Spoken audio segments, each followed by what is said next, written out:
وَإِلَّا ذِكْرٌ لِّلْعَالَمِينَ۔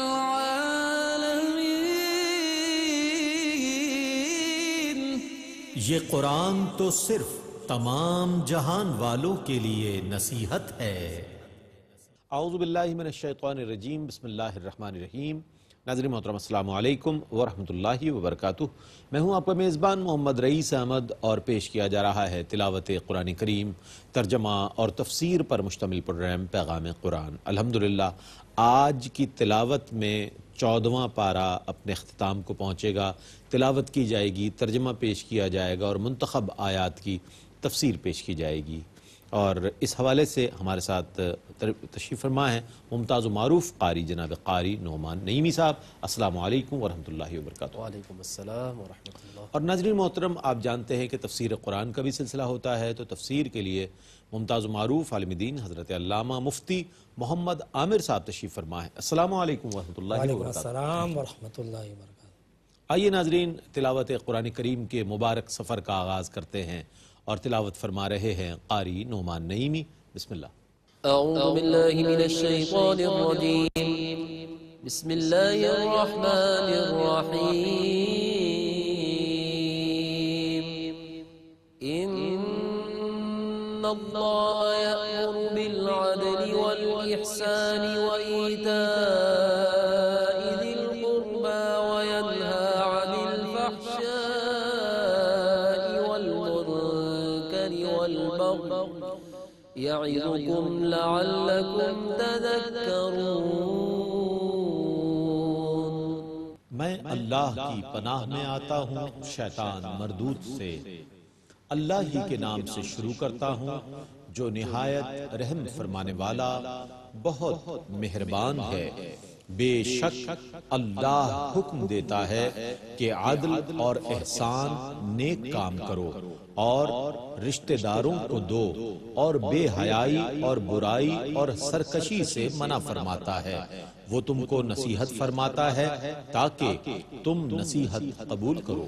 وَأَوْفُوا بِعَهْدِ اللَّهِ إِذَا عَاهَدتُّمْ وَلَا تَنقُضُوا الْأَيْمَانَ بَعْدَ تَوْكِيدِهَا وَقَدْ جَعَلْتُمُ اللَّهَ عَلَيْكُمْ كَفِيلًا إِنَّ اللَّهَ يَعْلَمُ مَا تَفْعَلُونَ۔ اور جب تم عہد کرو تو اللہ کے عہد کو پورا کرو، اور قسموں کو پکا کرنے کے بعد نہ توڑو، جبکہ تم اللہ کو اپنا ضامن قرار دے چکے ہو۔ بے شک اللہ جانتا ہے جو کچھ تم کرتے ہو۔ وَلَا تَكُونُوا كَالَّتِي نَقَضَتْ غَزْلَهَا مِن بَعْدِ قُوَّةٍ أَنكَاثًا تَتَّخِذُونَ أَيْمَانَكُمْ دَخَلًا بَيْنَكُمْ أَن تَكُونَ أُمَّةٌ هِيَ أَرْبَىٰ مِنْ أُمَّةٍ إِنَّمَا يَبْلُوكُمُ اللَّهُ بِهِ وَلَيُبَيِّنَنَّ لَكُمْ يَوْمَ الْقِيَامَةِ مَا كُنتُمْ فِيهِ تَخْتَلِفُونَ۔ اور اس عورت کی طرح نہ ہو جاؤ جس نے اپنا سوت مضبوطی سے کاٹنے کے بعد ٹکڑے ٹکڑے کر دیا کہ تم اپنی قسموں کو آپس میں اس کا ذریعہ بنانے لگو کہ ایک گروہ دوسرے گروہ سے زیادہ فائدہ مند رہے۔ اللہ اس سے محض تم کو آزمائش میں ڈالتا ہے، اور جن چیزوں میں تم اختلاف کرتے ہو ان کی حقیقت قیامت کے دن تم کو ضرور بیان فرما دے گا۔ وَلَوْ شَاءَ اللَّهُ لَجَعَلَكُمْ أُمَّةً وَاحِدَةً وَلَكِن يُضِلُّ مَن يَشَاءُ وَيَهْدِي مَن يَشَاءُ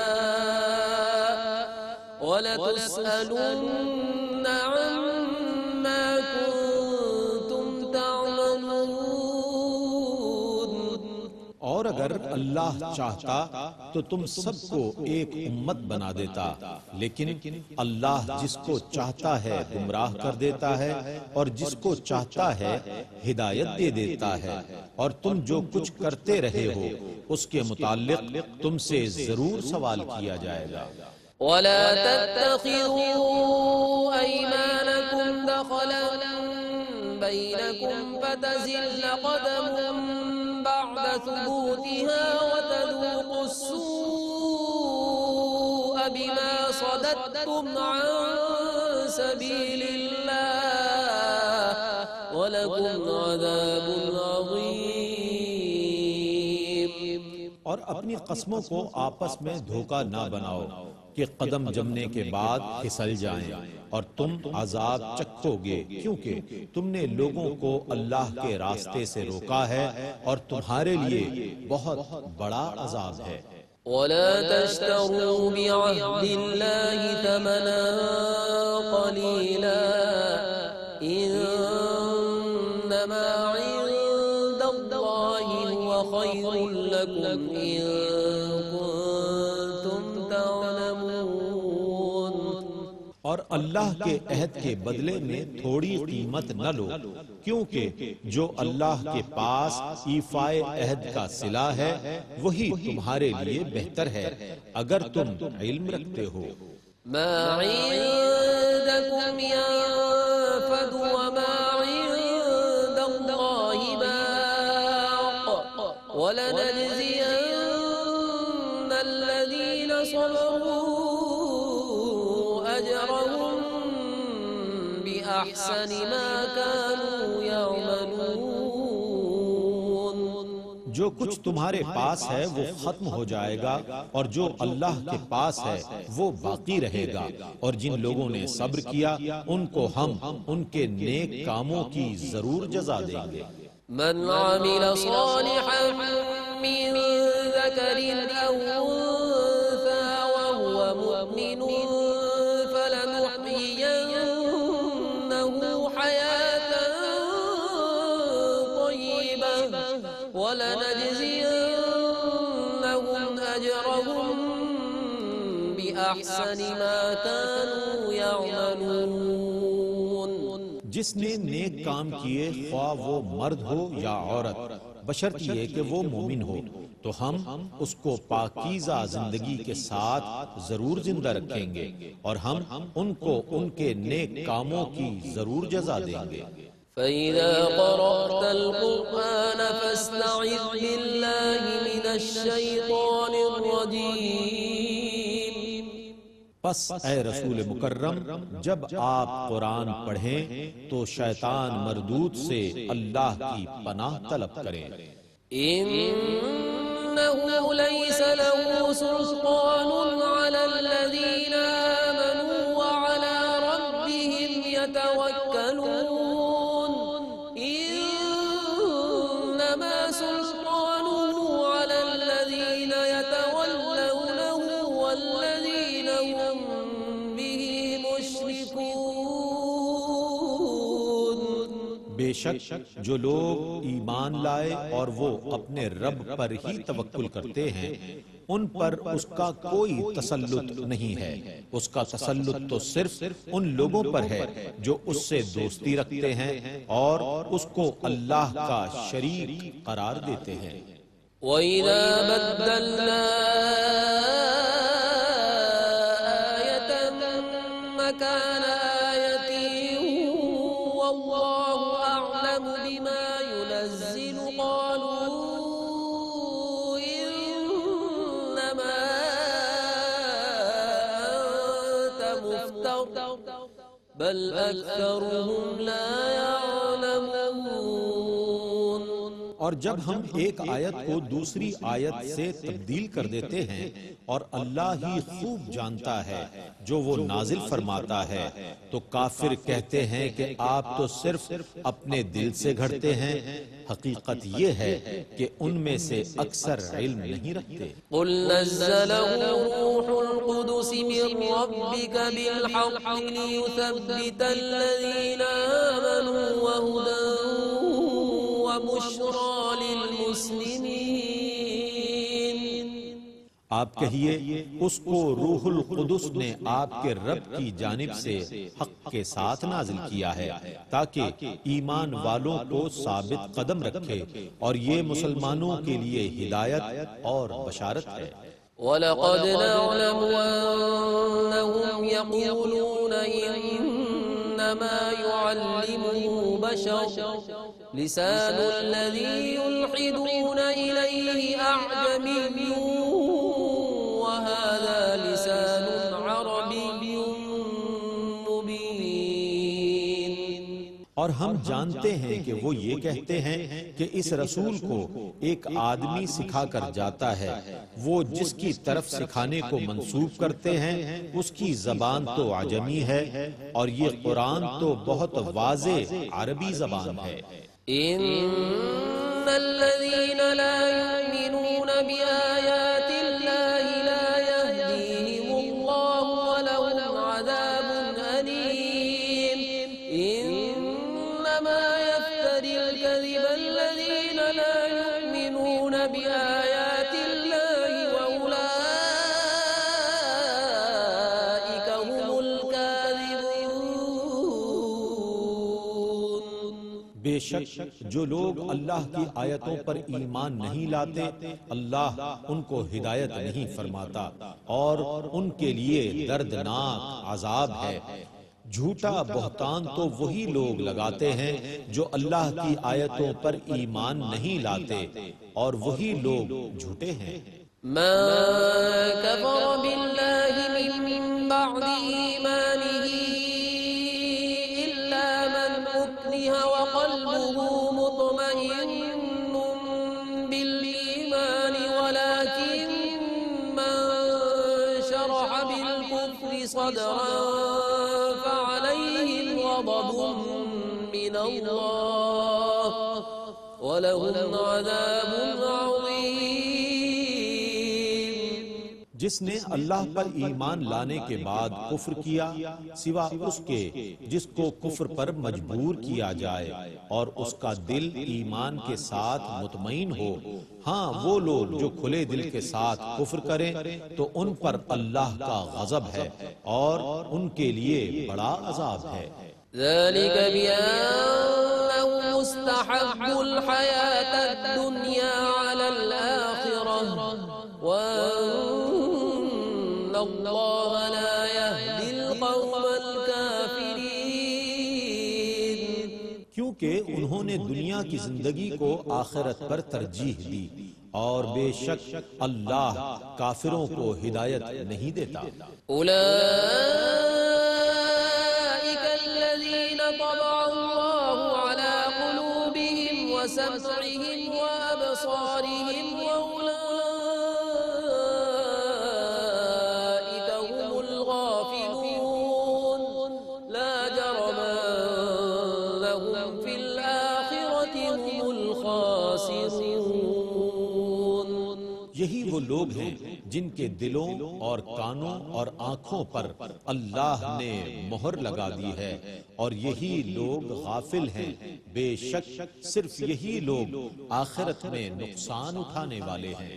ثم إن ربك للذين هاجروا من بعد ما فتنوا ثم جاهدوا وصبروا إن ربك من بعدها لغفور رحيم۔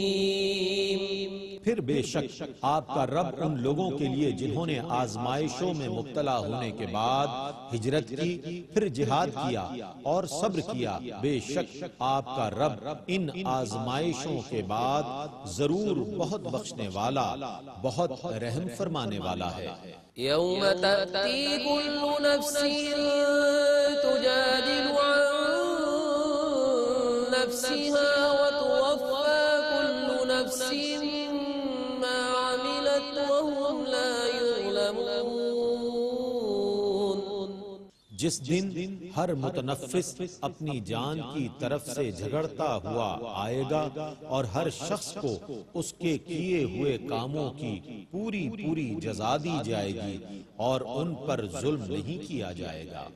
وضرب الله مثلا قرية كانت آمنة مطمئنة يأتيها رزقها رغدا من كل مكان فكفرت بأنعم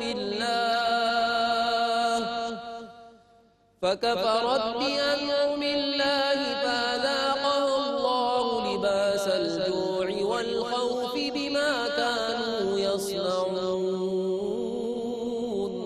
اور اللہ ایک ایسی بستی کی مثال بیان فرماتا ہے جو بے خوف تھی، ہر طرف سے مطمئن تھی، اس کے پاس ہر جگہ سے وسعت کے ساتھ رزق پہنچتا ہے، بس اس نے اللہ کی نعمتوں کی ناشکری کی تو اللہ نے ان کی بدعمالیوں کے سبب ان کو بھوک اور خوف کے لباس کا مزہ چکھایا۔ وَلَقَدْ جَاءَهُمْ رَسُولٌ مِّنْهُمْ فَكَذَّبُوهُ فَأَخَذَهُمُ الْعَذَابُ وَهُمْ ظَالِمُونَ فَكُلُوا مِمَّا رَزَقَكُمُ اللَّهُ حَلَالًا طَيِّبًا وَاشْكُرُوا نِعْمَةَ اللَّهِ إِن كُنتُمْ إِيَّاهُ تَعْبُدُونَ۔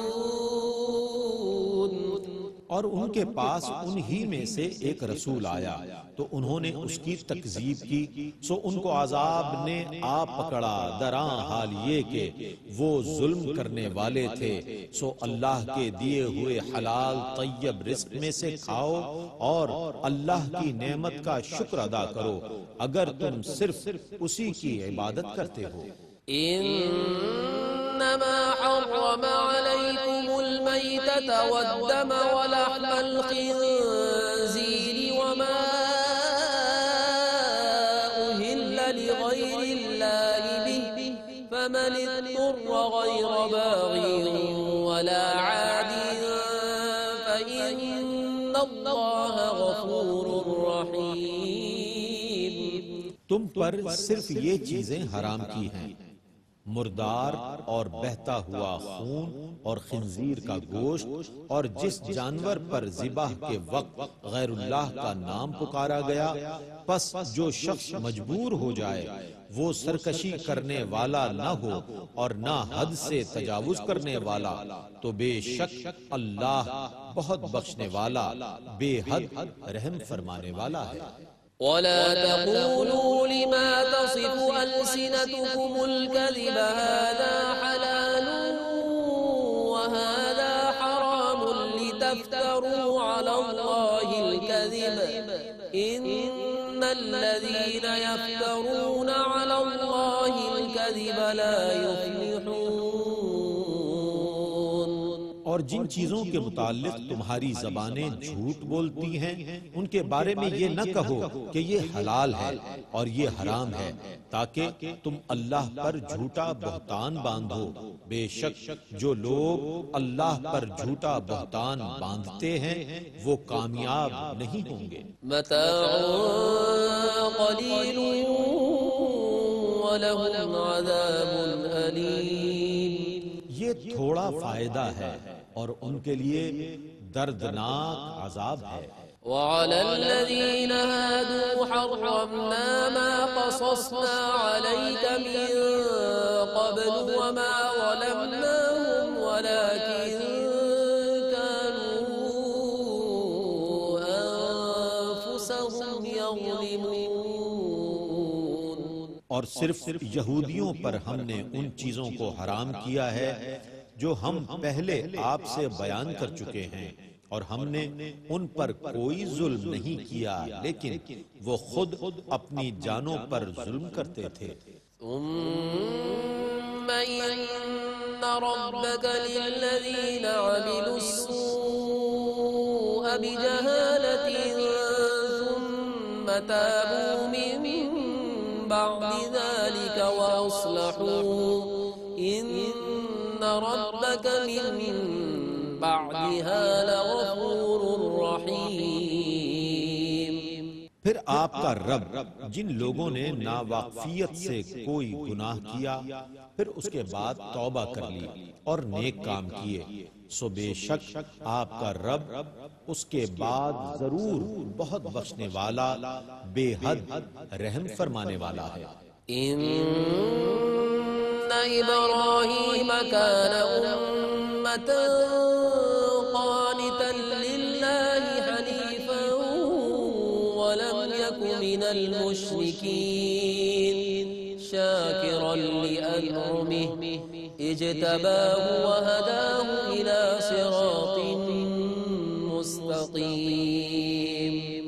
بے شک ابراہیم اپنی ذات میں ایک امت تھے، اللہ کے اطاعت گزار، باطل سے مجتنب اور مشرکین میں سے نہ تھے، اس کی نعمتوں کے شکر گزار تھے۔ اللہ نے ان کو منتخب کر لیا اور ان کو سیدھے راستے کی ہدایت دی۔ وآتيناه في الدنيا حسنة وإنه في الآخرة لمن الصالحين۔ اور ہم نے ان کو دنیا میں اچھائی عطا فرمائی اور وہ آخرت میں بھی نیکوکاروں میں سے ہوں گے۔ ثم أوحينا إليك أن اتبع ملة إبراهيم حنيفا وما كان من المشركين۔ پھر ہم نے آپ کی طرف یہ وحی کی کہ آپ ملت ابراہیم کی پیروی کریں جو باطل سے مجتنب تھے اور وہ مشرکین میں سے نہ تھے۔ انما جعل السبت على الذين اختلفوا فيه وان ربك ليحكم بينهم يوم القيامة فيما كانوا فيه يختلفون۔ ہفتے کا دن تو صرف ان لوگوں پر لازم کیا گیا تھا جنہوں نے اس میں اختلاف کیا تھا، اور بے شک آپ کا رب ان کے درمیان قیامت کے دن ان چیزوں کا فیصلہ فرما دے گا جن میں وہ اختلاف کرتے تھے۔ ادع إلى سبيل ربك بالحكمة والموعظة الحسنة وجادلهم بالتي هي أحسن إن ربك هو أعلم بمن ضل عن سبيله وهو أعلم بالمهتدين۔ آپ اپنے رب کے راستے کی طرف حکمت اور عمدہ نصیحت کے ساتھ بلائیے اور احسن طریقے کے ساتھ ان پر حجت قائم کیجیے، بے شک آپ کا رب ان کو بہت جاننے والا ہے جو اس کے راستے سے بھٹک گئے، اور وہ ہدایت پانے والوں کو بھی خوب جاننے والا ہے۔ وَإِنْ عَاقَبْتُمْ فَعَاقِبُوا بِمِثْلِ مَا عُوقِبْتُمْ بِهِ وَلَئِن صَبَرْتُمْ لَهُوَ خَيْرٌ لِلصَّابِرِينَ۔ اور اگر تم ان کو سزا دو تو اتنی ہی سزا دینا جتنی تمہیں تکلیف پہنچائی گئی ہے، اور اگر تم صبر کرو تو بے شک صبر کرنے والوں کے لیے صبر بہت اچھا ہے۔ وَاصْبِرْ وَمَا صَبْرُكَ إِلَّا بِاللَّهِ وَلَا تَحْزَنْ عَلَيْهِمْ وَلَا تَكُ فِي ضَيْقٍ مِّمَّا يَمْكُرُونَ إِنَّ اللَّهَ مَعَ الَّذِينَ اتَّقَوْا وَالَّذِينَ هُم محسنون۔ اور آپ صبر کیجئے، اور آپ کا صبر صرف اللہ کی توفیق سے ہے، اور آپ ان کی سرکشی پر غمگین نہ ہوں اور نہ ان کی سازشوں سے تنگ دل ہوں، بے شک اللہ ڈرنے والوں کے ساتھ ہے اور ان لوگوں کے ساتھ ہے جو نیک کام کرنے والے ہیں۔ تلاوت قرآن کریم اور ترجمہ پیش کیا گیا۔ آئیے ان آیات کی تفہیم کے لیے تفسیر کی جانب بڑھتے ہیں۔ قبلہ مفتی محمد عامر صاحب تشریف فرمائے ہیں، تفسیر بیان فرمائیں گے۔ بسم اللہ۔ اعوذ باللہ من الشیطان الرجیم بسم اللہ الرحمن الرحیم ان اللہ یأمر بالعدل والاحسان وایتاء ذی القربى وینہی عن الفحشاء والمنکر والبغی یعظکم لعلکم تذکرون۔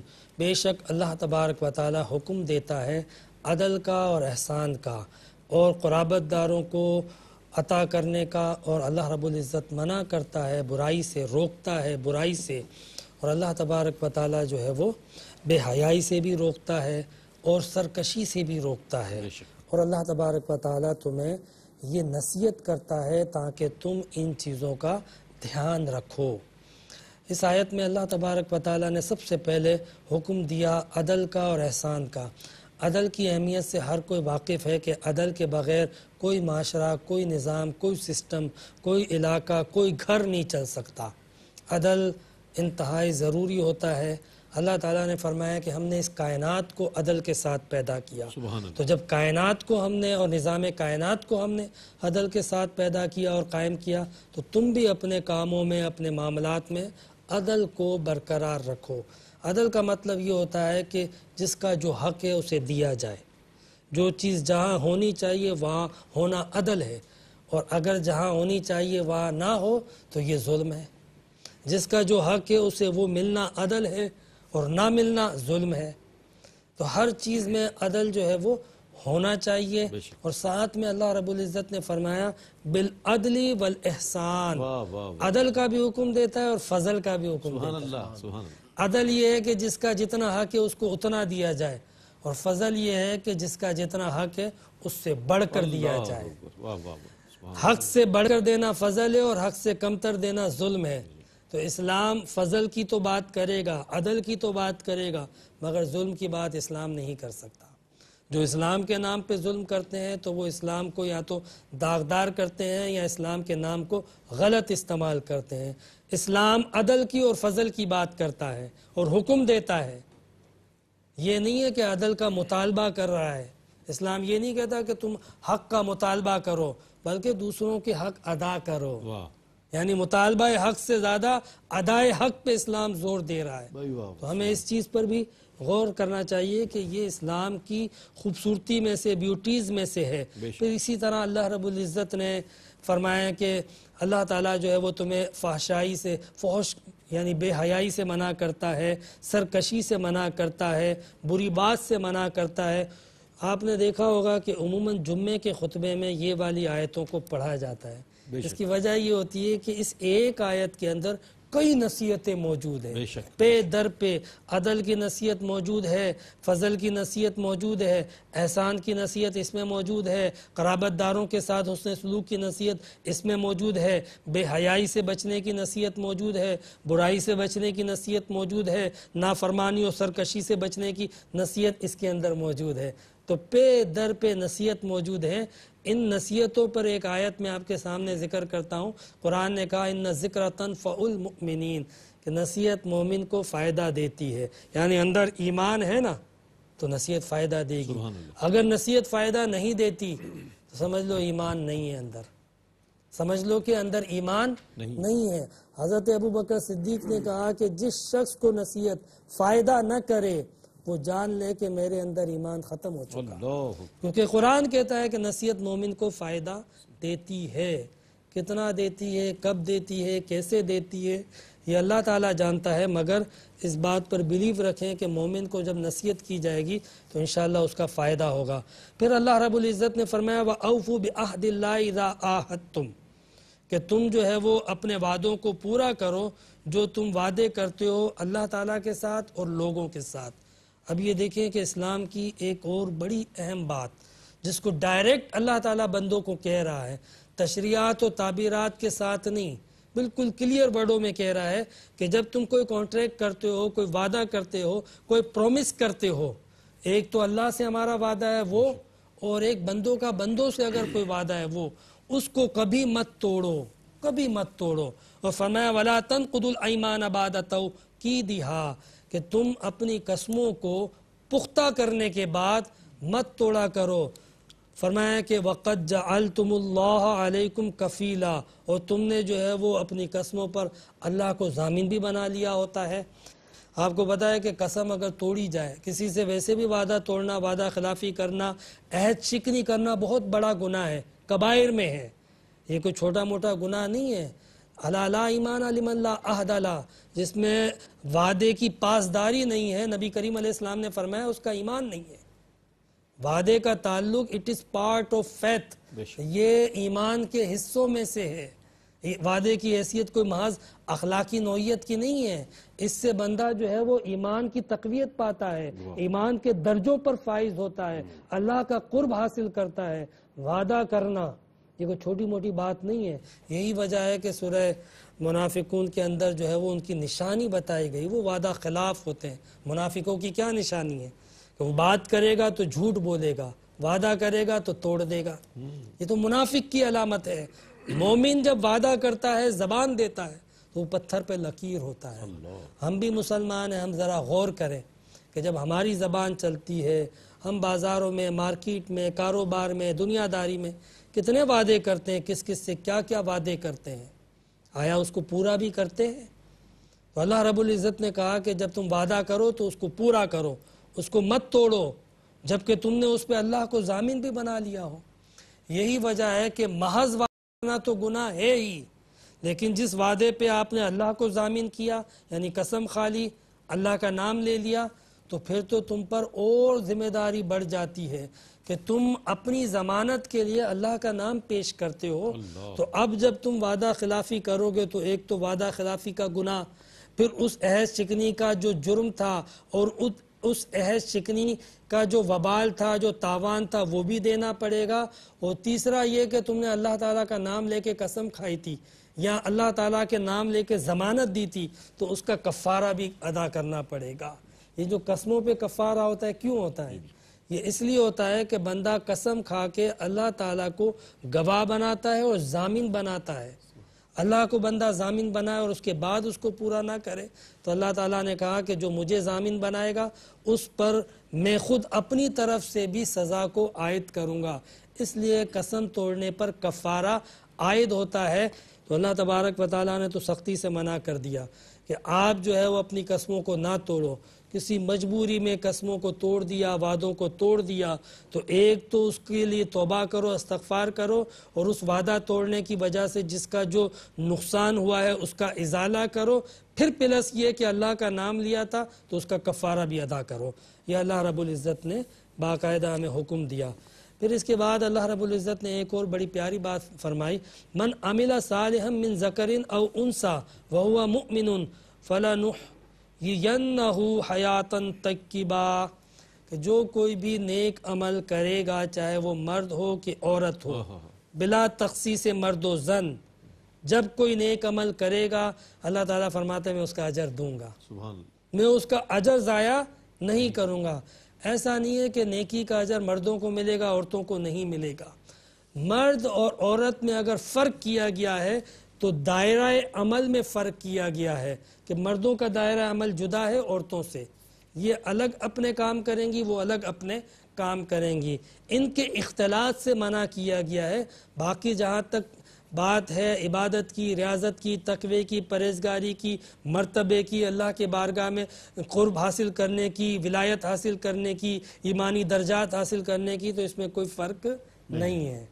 جس طرح ایک مرد جو ہے وہ قلندر بن سکتا ہے تو رابعہ بصری بھی کوئی عورت بن سکتی ہے۔ اس لیے کوئی تخصیص نہیں ہے کہ مرد یا عورت اگر نیک عمل کرے تو دونوں کو عمل کا اجر ملے گا۔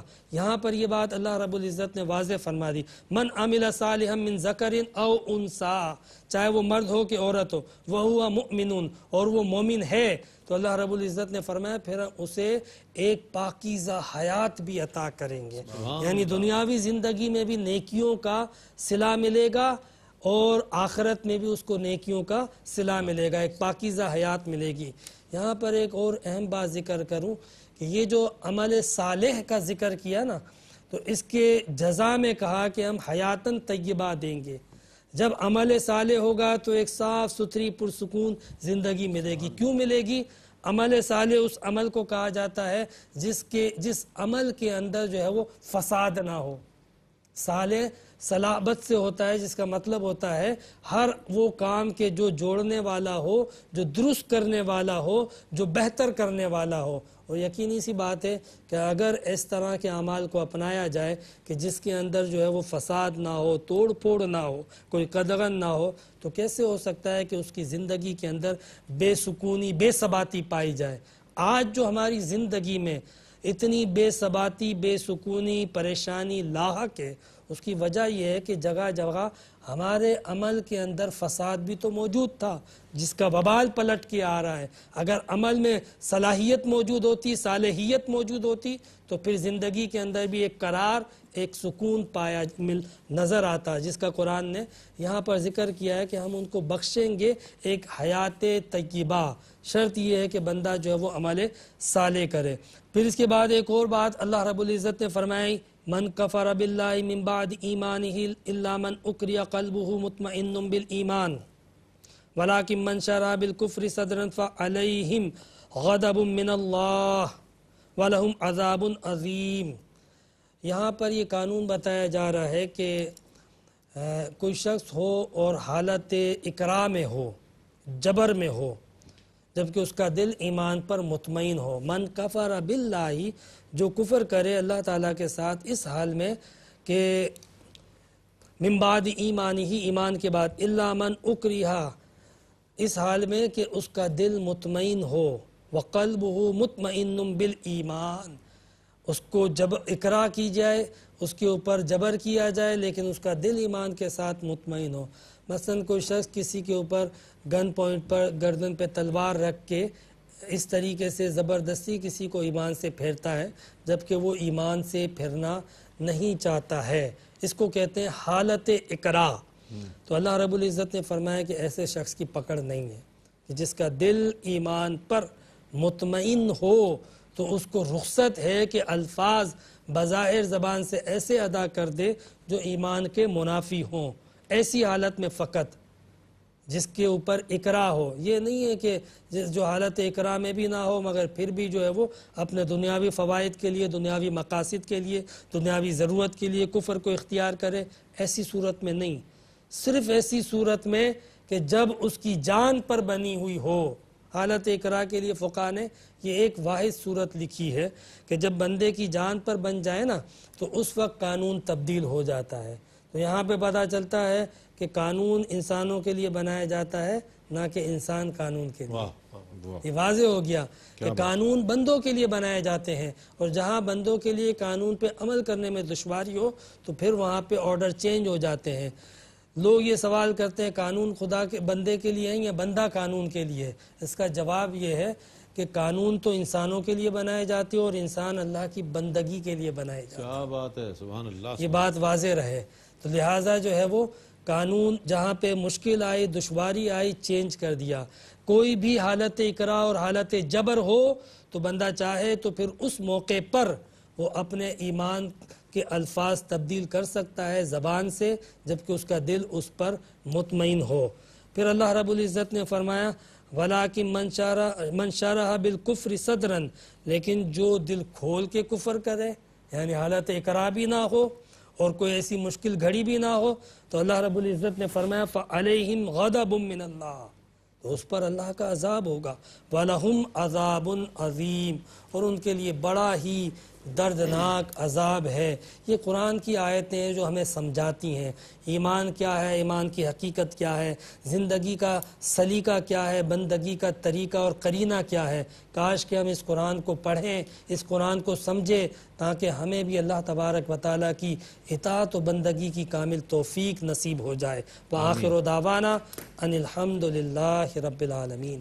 سبحان اللہ، سبحان اللہ، جزاک اللہ مفتی صاحب، بہت اچھے انداز میں مفتی صاحب تفسیر بیان فرما رہے تھے۔ ناظرین گرامی، اس طور پر الحمدللہ آج 14واں پارہ تلاوت، ترجمہ اور تفسیر کے ساتھ مکمل ہوا۔ اللہ تعالیٰ سے دعا ہے کہ اللہ تعالیٰ ARYQ-TV کی اس کوشش، اس کاوش کو اپنی بارگاہ میں قبول فرمائے اور قرآن کریم کا فیضان اور عرفان ہمیں نصیب فرمائے، اسلام پر زندگی عطا فرمائے، ایمان پر موت عطا فرمائے، اور بروز حشر نبی کریم علیہ السلام کی شفاعت عظمیٰ سے بہرہ مند فرمائے۔ اپنے میزبان محمد رئیس احمد کو اجازت دیجیے، اللہ حافظ۔ إن هو إلا ذكر للعالمين.